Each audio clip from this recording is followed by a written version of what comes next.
Boa noite a todos. Hoje nós vamos continuar o capítulo 6, a lei da destruição. E só para situar um pouquinho esse capítulo, vamos lembrando do que semana passada estudamos. A lei da destruição como uma lei natural, como as outras que estudamos, uma lei de Deus, em que representa os ciclos de vida aqui na Terra, os ciclos de existência de todos nós encarnados, dos animais, dos ciclos da natureza, e onde o alto traz como lei essa destruição para a renovação, para que não possamos entender essa destruição, esse fim de período encarnado, como o término, como nós falamos semana passada. Mas um período, um ano de escola, um estágio, onde continuamos, assim que desencarnar, continuamos a nossa jornada de evolução, né? Num período de consciência, onde não temos saltos no processo evolutivo. Então, mesmo que tenhamos essas mudanças de vibração, terceira dimensão, quinta dimensão, quarta dimensão de vibração espiritual, nós estamos em todos esses locais em desenvolvimento. Lembrando que Kardec nos ensinou que não há retrocesso. Nós nunca voltamos, nós sempre progredimos. E quando nós estamos aqui encarnados, se faz difícil entender por que a destruição pode ser algo salutar. Quando demonstra tanto sofrimento, tanta dor, mortes coletivas e situações tão difíceis que muitas vezes nos pegam de surpresa, né? Ou a destruição individual do próprio corpo, o ciclo de vida.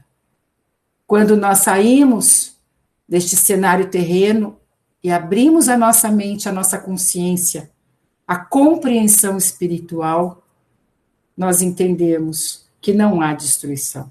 Há momentos, períodos e um ciclo que se conclui para o início de um novo período.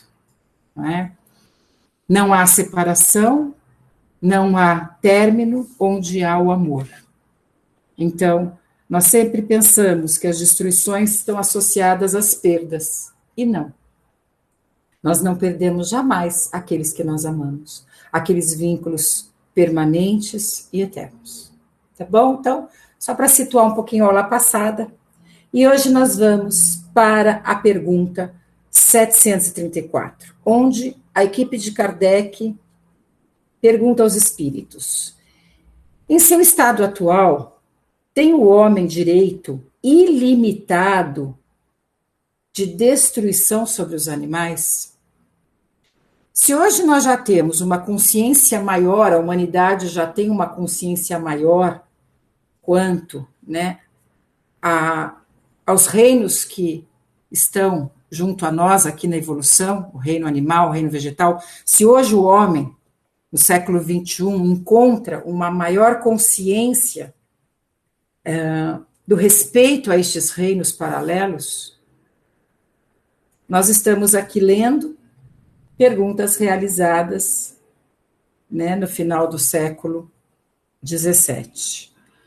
Então, de lá para cá, nós percebemos, nestes 200 anos, nós percebemos uma mudança grande na condição de evolução do homem, onde, através das leis, através da consciência espiritual, o homem passa a não caçar como esporte, o homem passa a pensar em direitos do reino animal, pensando no direito das matas, da fauna, da flora.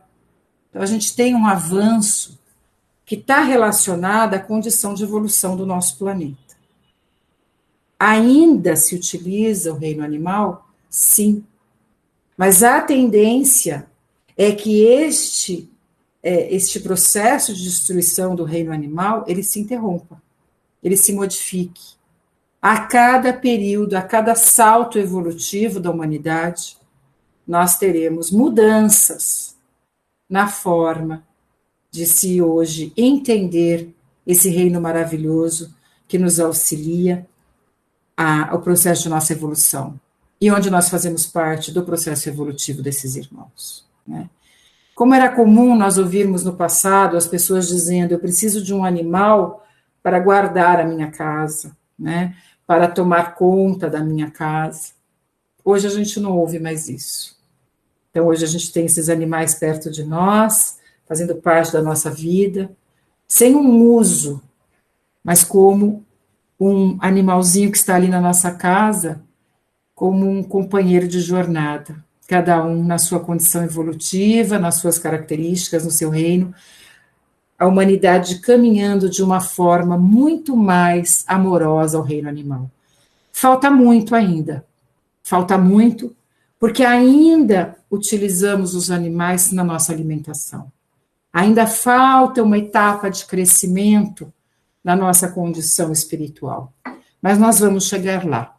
Toda a humanidade, um dia, substituirá a sua forma de alimentação. Nós vemos nos mundos evoluídos como os espíritos se alimentam, né, somente dos vegetais. Nos mundos já regenerados, regenerativos, como a alimentação se modifica. Mas tudo é um processo. Se hoje nós não temos consciência de muita coisa, amanhã nós teremos, não é? Então, os espíritos respondem o seguinte: tal direito se acha regulado pela necessidade que tem de promover o seu sustento e a sua segurança.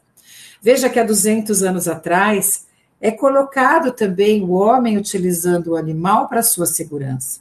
Então, nós tínhamos aqueles cachorros ferozes em áreas, né, treinados para a proteção da propriedade. Isso é muito triste, porque não é a função deste reino estar ali cerceando um patrimônio, né, de um ser encarnado. Então, há 200 anos era uma prática comum. Então, como os espíritos falam, o homem ainda se utiliza pelo seu sustento e proteção dos animais. O abuso jamais constitui um direito. É claro que, lembrando, como nós já estudamos aqui, que nós estamos num planeta de uma diversidade de consciência espiritual muito grande. Nós temos nesse final de era pessoas que têm a oportunidade de encarnar, mas que ainda se encontram pouco despertos da sua condição espiritual. E irmãos já numa profunda clareza de consciência espiritual. E nós aqui no processo, né? Nós aqui buscando essa consciência, por isso que nós estamos aqui, buscando essa consciência para a nossa reforma. Pergunta 735. O que se deve pensar da destruição quando ultrapassa os limites que as necessidades e a segurança traçam? Da caça, por exemplo, quando não objetiva senão o prazer de destruir sem utilidade. O que gera o homem a essa atitude? A sua pouca clareza espiritual. O seu pouco despertar espiritual. Porque quando nós despertamos o nosso espiritual, a nossa consciência interna, nós jamais poderemos ver num animal o prazer da caça, ou o prazer daquelas rixas, né, que hoje realizam ainda, e que a polícia sempre está atenta e inibir esses infratores.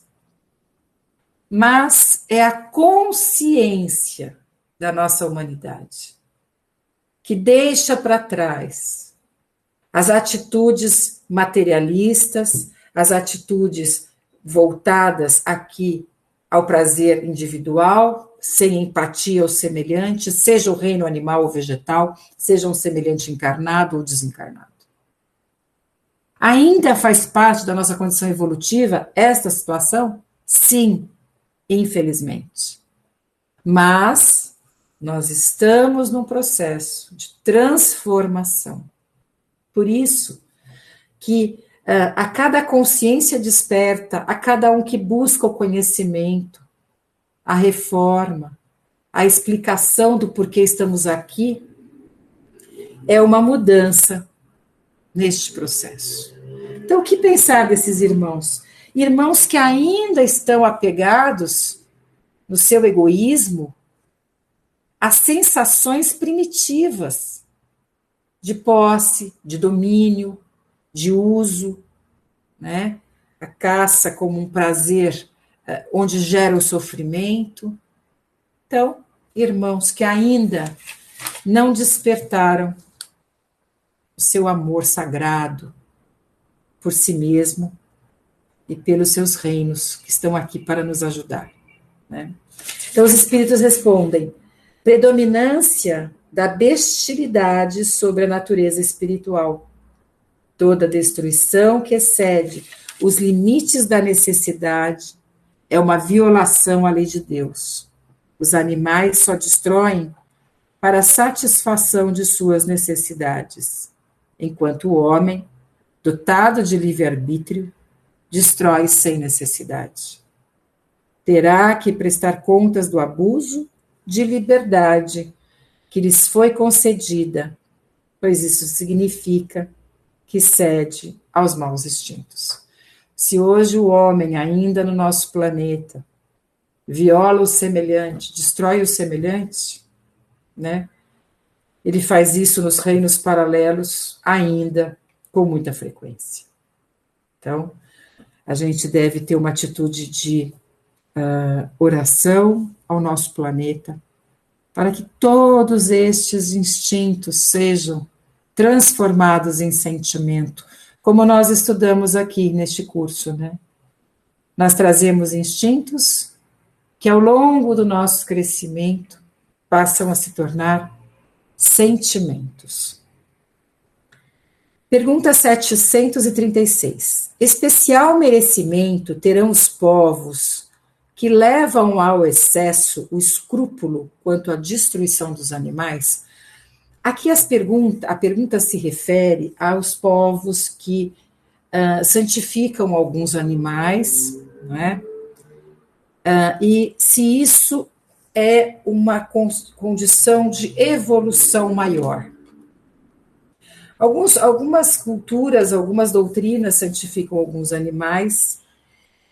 Isto não significa que estes povos, por santificarem alguns animais e protegê-los desta forma, não utilizarem estes animais sagrados, preservando uma espécie, não significa que sejam povos de uma condição de, vamos dizer assim, maior desenvolvimento espiritual. Porque ao passo que alguns são protegidos, não significa que as outras espécies sejam protegidas. Não significa que este homem já lapidou toda uma consciência de respeito aos reinos que o cercam.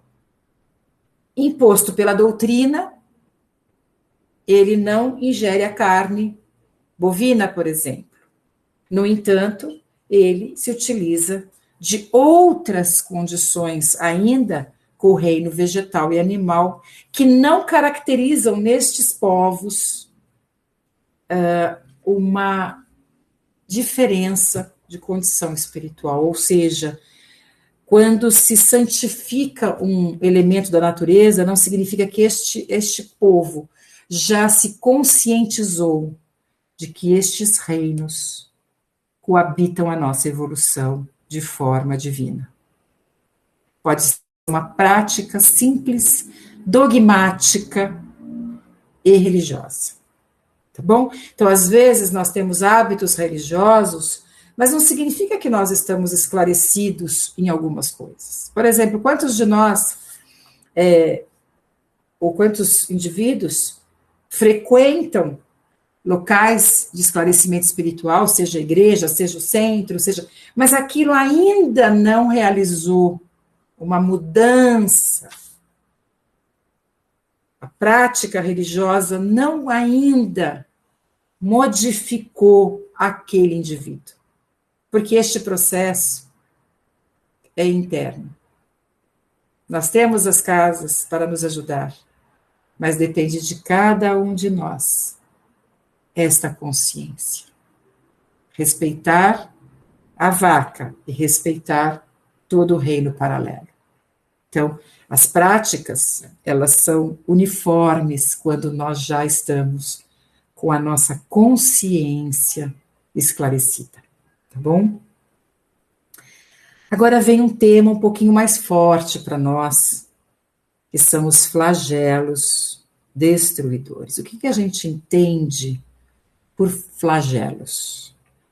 Os flagelos são situações inesperadas por fenômenos naturais, por acidentes, situações que geram uma comoção a todos nós, por muitas vezes ocorrerem destruições materiais na Terra, mortes coletivas, né? E situações que impressionam a todos nós. Quando nós vemos um terremoto, onde há uma destruição em grande escala, de lares, de famílias, da própria natureza, é algo que choca a todos nós. Por mais que nós estejamos preparados na consciência de que Deus determina todos esses fatos, nós nos comovemos demais. E esses flagelos, eles têm, em muitos momentos, uma participação da humanidade. Quando nós estamos não comprometidos com o respeito à natureza, aos reinos que nos cercam,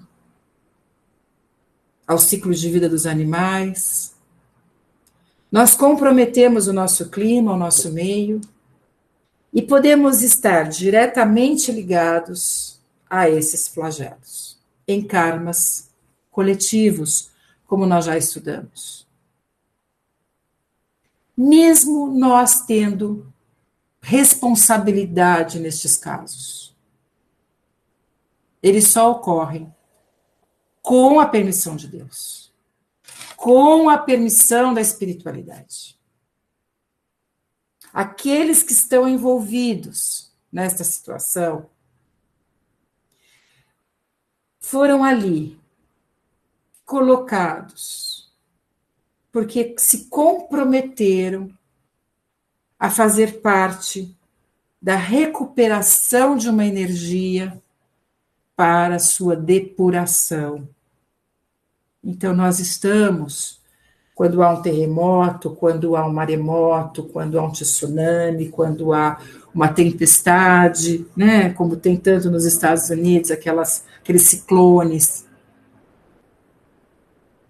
está ali o irmão que escolheu participar junto à espiritualidade, aceitou estar neste compromisso de transformação, que, como diz aqui o livro, os flagelos destruidores. Quando há um acidente também, como comoveu essa semana todos nós, né? Nós perguntamos, mas por quê? Porque todos estes irmãos, ao encarnarem, foram convidados a participar de uma experiência, de uma situação coletiva, né? Uma união destes irmãos neste momento do desencarne. O alto permite para que haja a renovação, como nós estudamos. Parece o fim, porque nós estamos aqui comovidos à tridimensionalidade. Quando olhamos além da matéria, vemos que todos estes irmãos são resgatados, estão conscientes ou não, em tratamentos, descansando nesse momento para o refazimento dos tratamentos espirituais, e serão esclarecidos da lembrança do que antes se comprometeram a passar por algum motivo que não nos cabe julgar, escolheram este local, este momento, esta situação. Então, quando ocorrem situações que independem do homem, porque uma coisa é uma destruição da natureza, uma destruição, uma fatalidade, outra coisa é a destruição voluntária. Eu vou e destruo. São coisas completamente diferentes. Então, falando dos flagelos coletivos, o nosso planeta tem passado por situações muito fortes nesse sentido.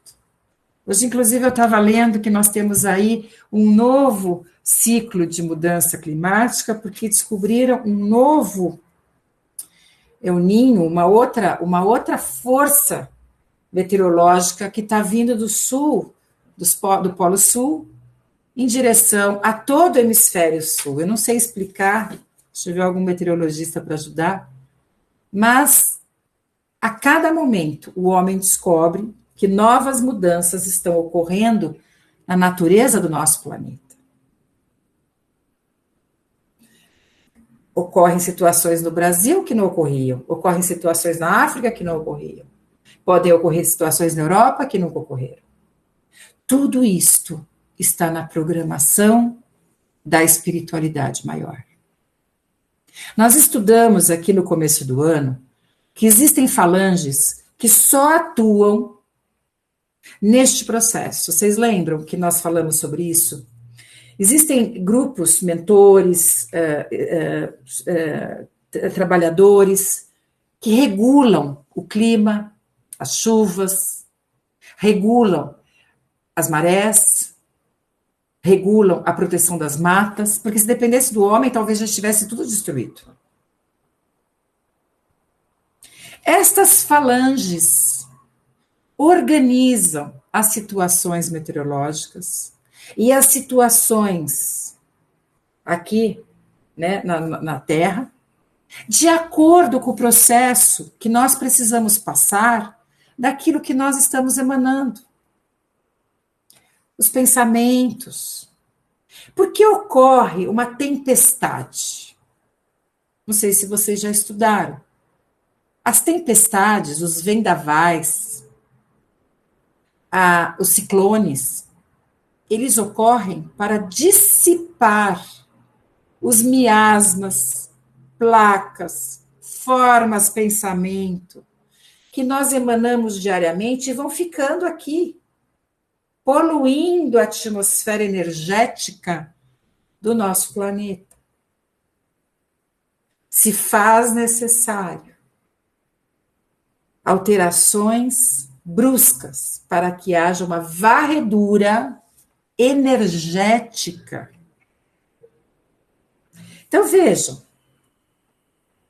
se está ocorrendo situações novas no planeta, nós temos que entender, estudando o Espiritismo, estudando Kardec, que elas não ocorrem ao acaso, por sorte ou por azar de um povo.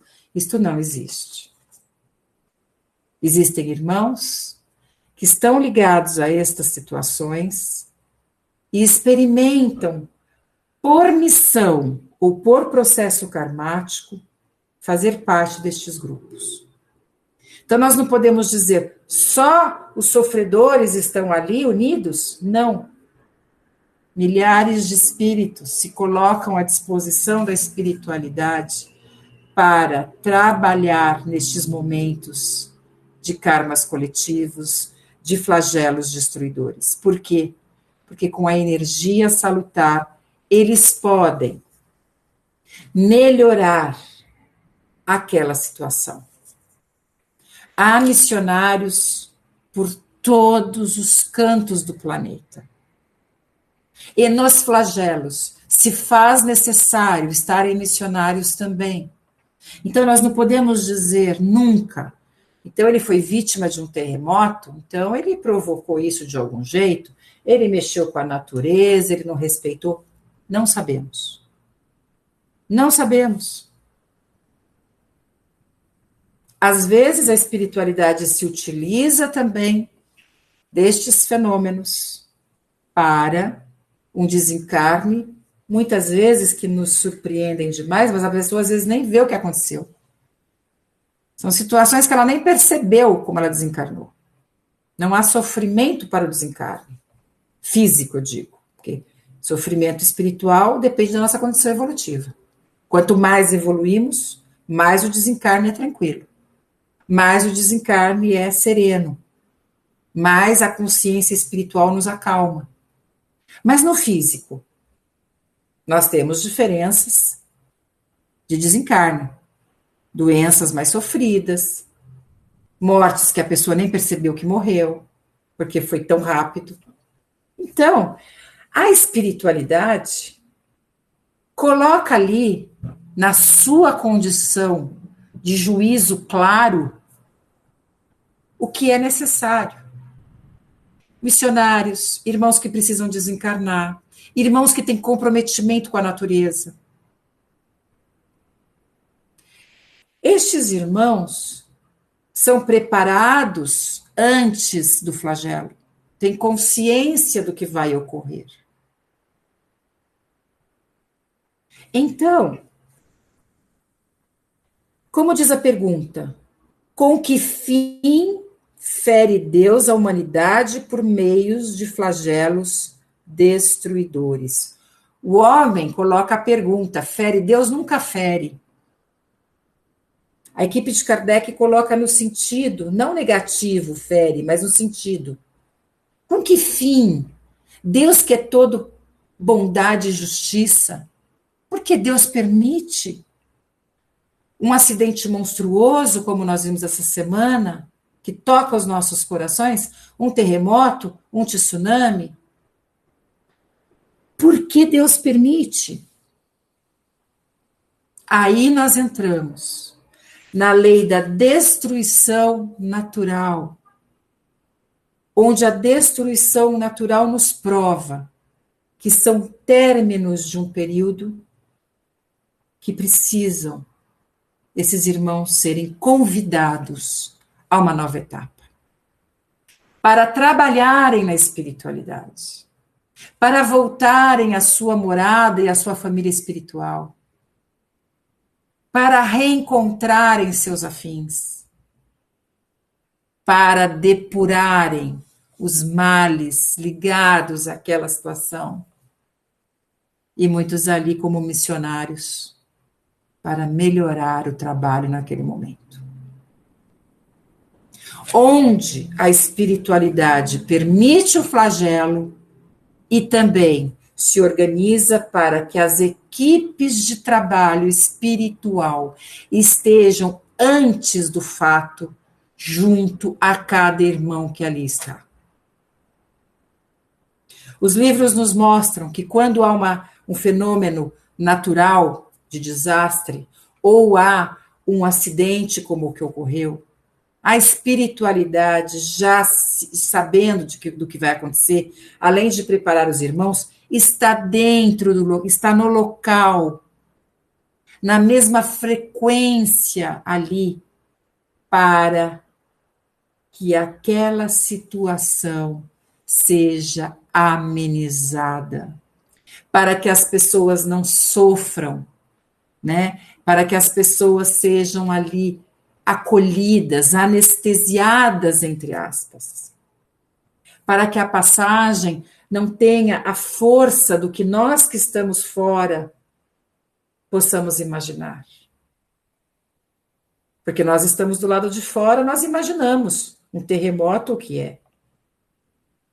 Muitas pessoas, antes de ocorrer, já começam a ser desligadas,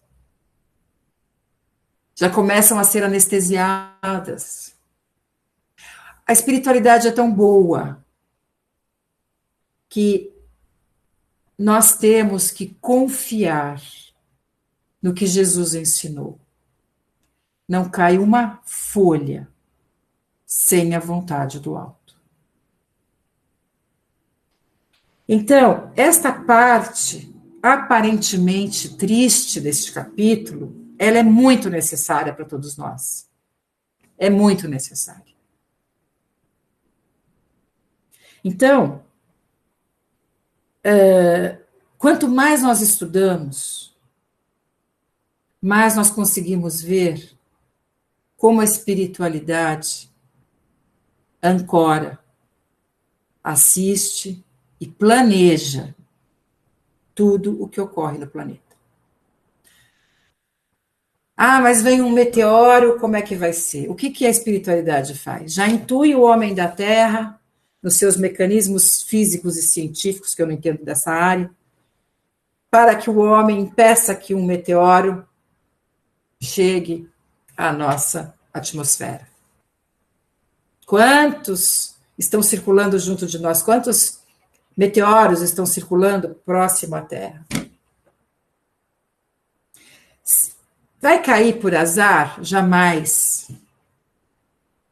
A espiritualidade organiza o planeta para se proteger. Hoje o homem sabe quando o vulcão vai erupcionar. Hoje o homem sabe quando um terremoto vai ocorrer. Porque ele teve medo e foi estudar? Não, porque a espiritualidade evoluída, desenvolvida, científica no plano espiritual, traz para a Terra irmãos para nos esclarecer. Traz cientistas, traz estudiosos, traz o conhecimento para a Terra. Hoje o homem, eu acho isso impressionante, faz prédios que se movimentam, né? Eu fico pensando, o único lugar que eu fui que tem terremoto é o Chile, eu fico imaginando Japão, por exemplo. Na magnitude dos terremotos de lá, o prédio, não sei nem explicar, nem sei entender como é que é feito aquilo. Molas, né? Então, o homem, ele tem situações difíceis e recursos na sua evolução para amenizar os flagelos. Quem dá isso? A espiritualidade, né? A humanidade em evolução. Então, aqui a pergunta diz o seguinte, a resposta dos espíritos. Deixa eu ver que oração, daqui a pouco eu tenho que parar. Com que fim fere Deus a humanidade por meio de flagelos destruidores? Para fazê-la progredir mais depressa. Já não dissermos ser a destruição uma necessidade para a regeneração moral dos espíritos, que em cada nova existência sobem um grau na escala do aperfeiçoamento? Então, os espíritos respondem. Esses flagelos são necessários para a evolução, para o novo ciclo.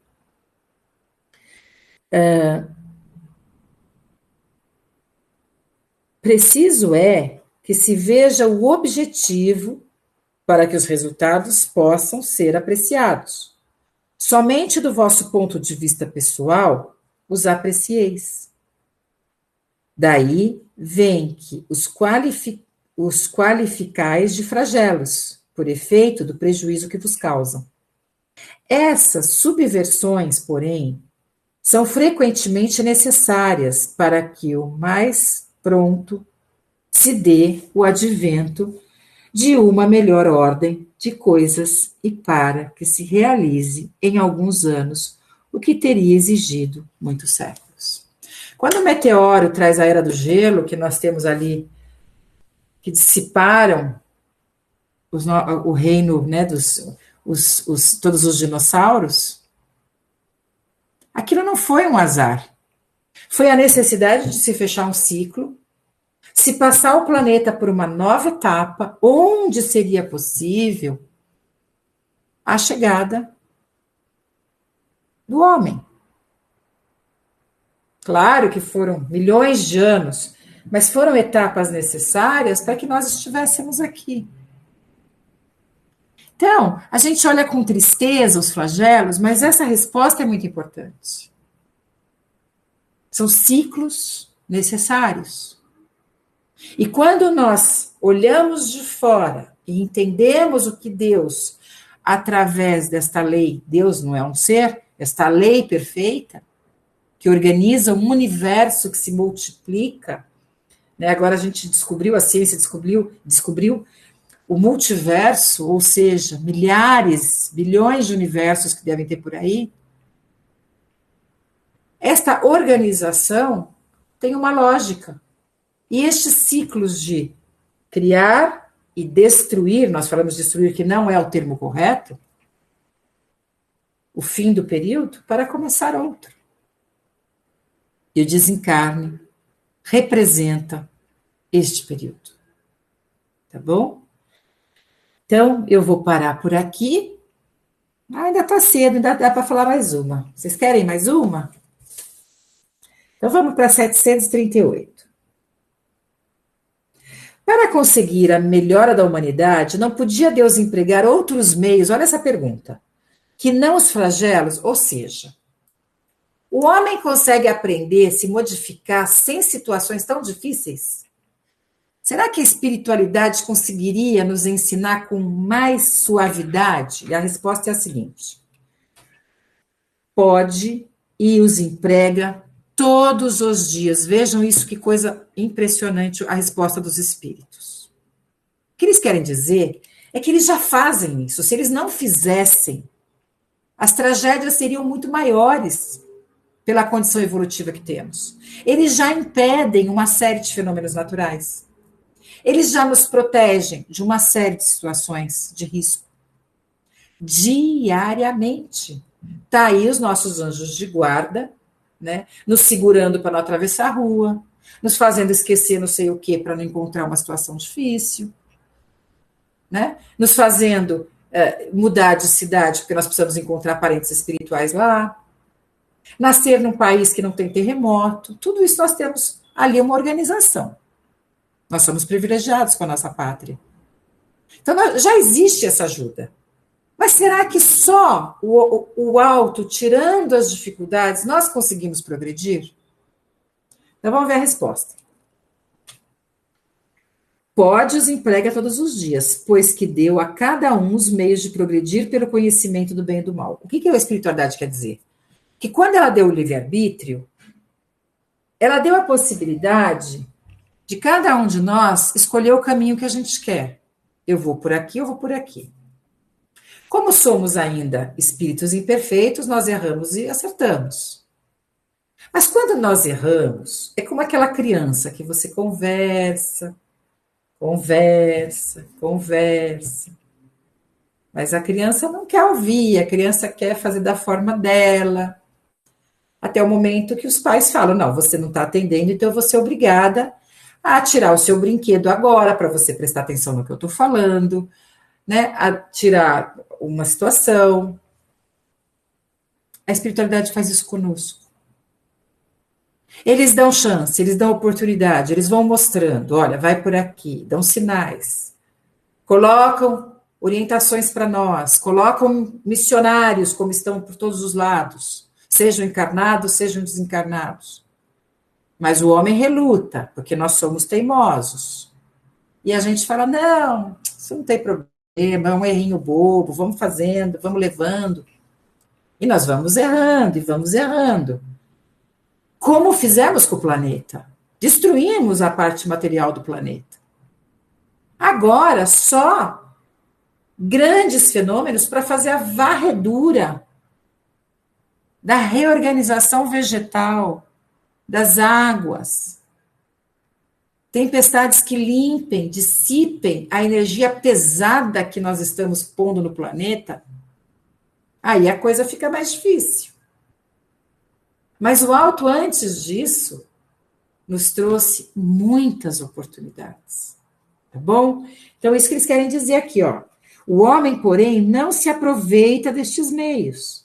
Necessário, porém, se torna que seja castigado no seu orgulho e que se faça sentir a sua fraqueza. Castigado, aqui ainda são termos fortes, porque tem 200 anos, era a linguagem, né, da tradução. Mas o que a espiritualidade quer dizer para a gente? A condição da Terra, só conversando com vocês, muitas vezes vocês não percebem. Só intuindo vocês, trazendo Cristo para vocês, trazendo profetas para vocês. Olha o preparo que existiu antes de Jesus, não na condição espiritual de Jesus, mas vieram profetas, veio Sócrates. Quantos vieram antes de Jesus e quantos vieram depois de Jesus para dar uma sacudida no planeta? Veio Maomé, veio Buda. Vieram tantos para nos avisar que o homem precisava buscar este Deus íntimo. Mas a gente fez o quê? Ao invés de fazer a casa do caminho, humilde e simples, nós somos orgulhosos, nós montamos igrejas de ouro, nós disputamos cargos no trabalho espiritual, nós pagamos dízimos, nós somos falsos profetas. Nós não, mas a humanidade. E aí, o alto, para nos interromper de uma queda espiritual, não um retrocesso, uma queda aqui, ó, cheguei nesse ponto, eu não volto, mas eu posso ter uma queda. Para que a gente não tenha queda, nós somos chacoalhados. Na doença, nas dificuldades, nas perdas. E nós estamos cansados dessas tristezas, nós não queremos mais essas tristezas. Por isso que nós estamos aqui. Para interpretar a força divina que trazemos, que nada teme, que tudo supera, que tudo crê, que tudo aceita, que tudo perdoa, que tudo ama. E que quando nós vemos os nossos semelhantes com erros que nós já cometemos, nós não queremos. Nós não queremos que ele pague por um passe. Nós não queremos mais que ele acredite num trabalho feito ali na rua. A gente não quer que ele acredite que indo à igreja ele está salvo. Então, o verdadeiro estudo, o verdadeiro crescimento está sendo despertado no planeta. Mas por quê? Porque o planeta sofreu muito, está sofrendo muito. Está sofrendo com guerras, está sofrendo com ditaduras, com tempestades, tudo perto de nós, tão perto de nós. Será que essas situações nos trarão a revolta ou nos trarão o aprendizado? Então vamos pedir a Deus que a gente possa aprender e não temer nada. Não temer porque não há fim. A transformação.